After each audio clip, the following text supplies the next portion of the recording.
નમસ્કાર દર્શક મિત્રો, આપ જોઈ રહ્યા છો ગુજરાત ન્યૂઝ 86। અવનવા સમાચાર મેળવવા માટે આપ અમારી ચેનલને લાઈક કરો, શેર કરો અને સબસ્ક્રાઇબ કરો। ફરી એકવાર કાચી કેનાલમાં પાણી ચાલુ કરવાની માંગ ઉઠી।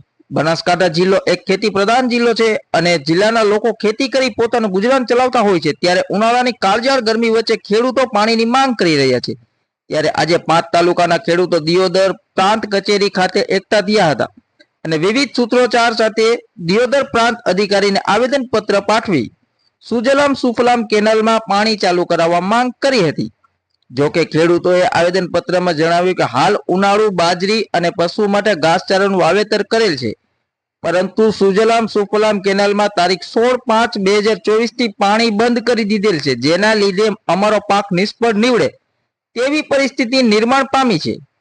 ત્યારે અમે આવેદનપત્ર આપી માંગ કરી રહ્યા છીએ કે તારીખ 31/5 સુધી સુજલામ સુફલામ કેનાલમાં પાણી ચાલુ રાખવામાં આવે, જેથી કરીને અમારા ઉનાળુ પાકને નવું જીવનદાન મળે।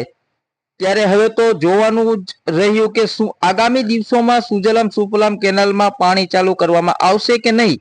જો કે બીજી તરફ ખેડૂતોએ ચીમકી પણ ઉચ્ચારી છે કે આગામી દિવસોમાં સુજલામ સુફલામ કેનાલમાં પાણી ચાલુ કરવામાં નહીં આવે તો અમે ઉગ્ર આંદોલન કરીશું। ધન્યવાદ। અહેવાલ પ્રકાશ ગોસ્વામી, દિયોદર, બનાસકાંઠા।